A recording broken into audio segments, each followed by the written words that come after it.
ষষ্ঠ শ্রেণী। তোমাদের বাংলা বইয়ে প্রথমে যেটা আছে সেটা হচ্ছে একটা কবিতা। এটা প্রথম পরীক্ষার জন্য। কবিতাটার নাম ভর দুপুরে। কে লিখেছেন? নীরেন্দ্রনাথ চক্রবর্তী। চলো আমি একটু তোমাদের কবিতাটার আসল অর্থটা বুঝিয়ে দিই, একটু সারমর্মটা। তোমরা হয়তো অনেকে বুঝে নিয়ে প্রশ্নের উত্তরগুলো করতে পারবে। দেখো, প্রথমে আছে, ওই যে অশ্বত্থ গাছটি ও তো পথিক জনের ছাতা। তাহলে একটা গাছের কথা বলা হয়েছে। কি গাছ? অশ্বত্থ গাছ। তাহলে ওই যে একটা অশ্বত্থ গাছটি পথিক জনের ছাতা, অর্থাৎ পথিক কাদের বলা হয়? যারা পথ চলতি মানুষ, রাস্তায় যারা হেঁটে যায়, দূর দেশে এক জায়গা থেকে এক জায়গা, এরকম পথিক বলা হয়। পথিক জনের ছাতা বলা হয়েছে কেন?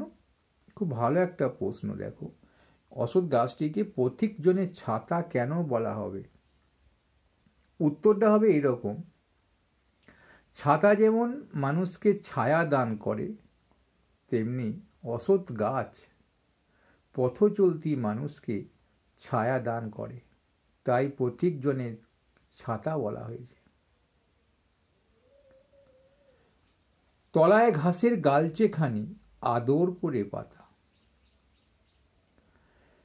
গালচে আমরা অনেক বাড়িতে দেখেছি বা অনেক জায়গায় দেখেছি, একটা কার্পেট বা একটা কিছু পাড়া থাকে আসন জাতীয়, লম্বা শতরঞ্চি জাতীয়। তা ঘাসের গালচে, সেটা সবুজ রঙের। তা সবুজ রঙের গালচেখানি, ঘাস তো সবুজই হবে, আদর করে পাতা মানে খুব ভালো করে ধীরে সুস্থে মন দিয়ে পেতে রেখেছে। তো মানে গাছের তলায় যে সবুজ ঘাসের গালছে কে যেন খুব মন দিয়ে পেতে রেখেছে। তারপরে বলছে, চড়ছে দূরে গরু বাছুর গাছের তলায় শুয়ে, দেখছে রাখাল মেঘ দেখে যায় আকাশটাকে ছুঁয়ে। রাখালের কাজ কি? রাখাল হচ্ছে যে গরু দেখাশোনা করে। তো গরু চড়াতে গিয়েছে, রাখাল গাছতলায় গিয়ে শুয়ে আছে। শুয়ে শুয়ে সে দেখতে পাচ্ছে যে মেঘগুলো যায় আকাশটাকে ছুঁয়ে। আকাশটাকে মেঘগুলো ছুঁয়ে ছুঁয়ে যাচ্ছে। তারা বুঝতে পারলাম যে রাখাল মাঠে গরু চড়াতে গিয়ে গাছতলায় শুয়ে আছে এবং সে মেঘগুলো আকাশটাকে ছুঁয়ে ছুঁয়ে যাচ্ছে, সেটা সে দেখতে পাচ্ছে। চলো পরের পাতায় যাও।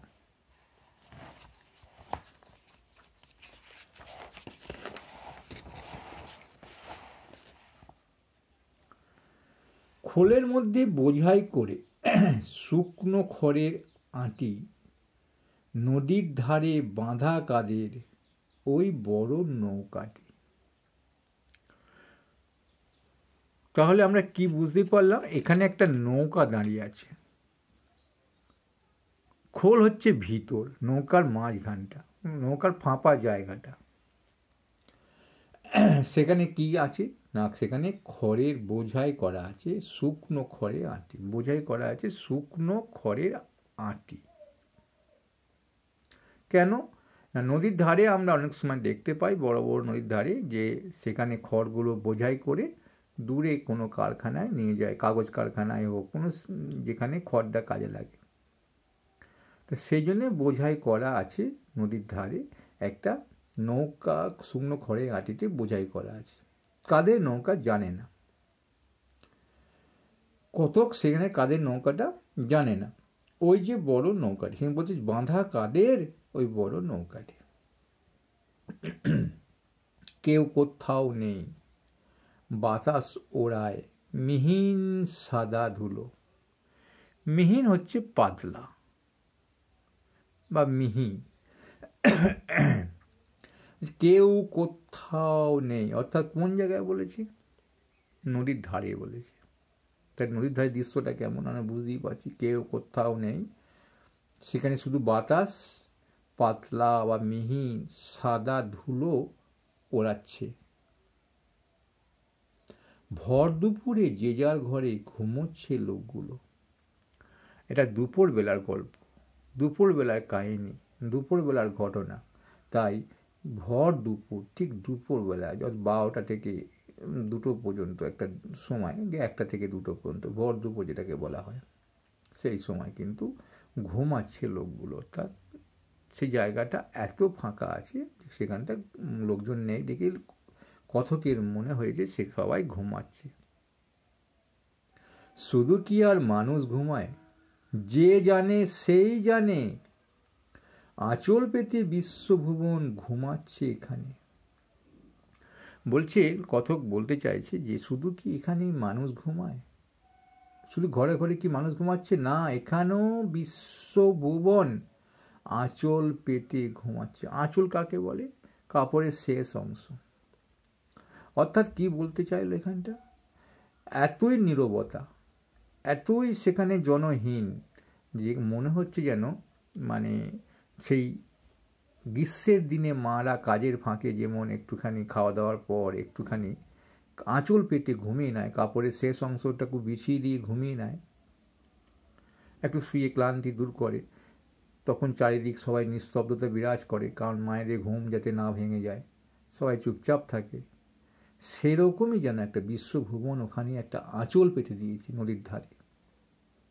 সেই যেন বিশ্বভুবনটাই যেন ঘুমাচ্ছে, চারিদিকে সবাই নিস্তব্ধতা বিরাজ করছে, সেই জন্য যে আঁচল পেতে বিশ্বভুবন ঘুমাচ্ছে এখানে। যাক, ভালো লাগলে অবশ্যই লাইক করবে। আমি একটু প্রশ্নের উত্তরগুলো একটু বলে দিই। অশ্বত্থ গাছ এখানে প্রত্যেকজনের ছাতা বলা হয়েছে কেন? আমি আগেই বলে দিলাম, ছাতা যেমন মানুষকে ছায়াদান করে, তেমনি পথ চলতি মানুষকে অশ্বত্থ গাছ ছায়াদান করে বলে একে প্রত্যেকজনের ছাতা বলা হয়েছে।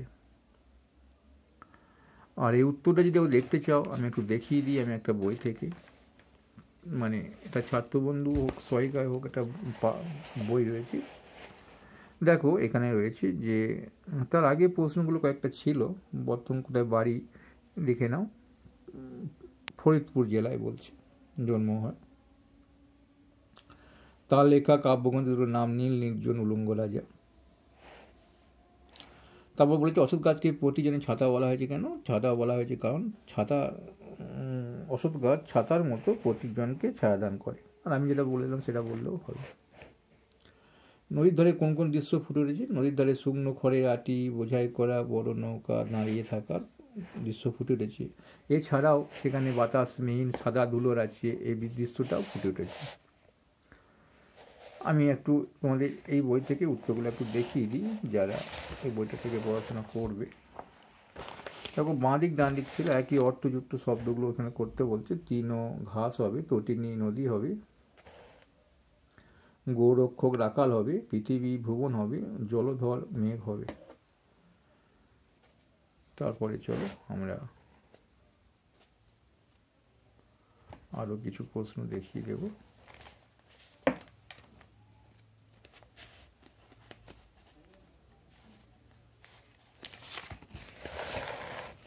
আমি শুধু দেখিয়ে দিচ্ছি, হ্যাঁ, তোমরা যদি দরকার হয় একবার এখান থেকে দেখে দেখে পড়ে নেবে।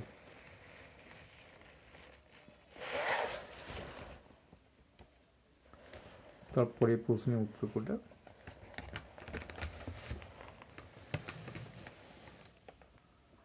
আঁচল পেতে বিশ্বভুবন ঘুমাচ্ছে এখানে, কবি এরকম ভাবনার কারণ কি? দেখো আমি যেটা বললাম, কাজের ফাঁকে মারা, যেমন গরমের সময় কাজের ফাঁকে মারা একটু আঁচলটা বিছিয়ে নিয়ে শরীরটাকে ক্লান্তি দূর করে, তখন চারিদিক যেমন নিস্তব্ধ থাকে, মায়েদের যাতে ঘুম না ভেঙে যায় তার জন্য, ঠিক সেরকম যেন ভরদুপুরী কবিতায় অলস মধ্যাহ্নে রাখাল ভালো নৌকা মঞ্জিল স্বস্থানে বিশ্রামরত অবস্থায় দেখছি, এরকম একটা দিয়েছে উত্তরটা। এটা লিখতে পারো বা আমারটাও লিখতে পারো, যেটা মুখে বলে দিলাম। তাহলে একটা লাইক তোমাদের কাছে আশা করি, কারণ একটা লাইক আমাকে অনেক উৎসাহ দেয়, একটা কমেন্টও আমাকে অনেক উৎসাহ দেয়।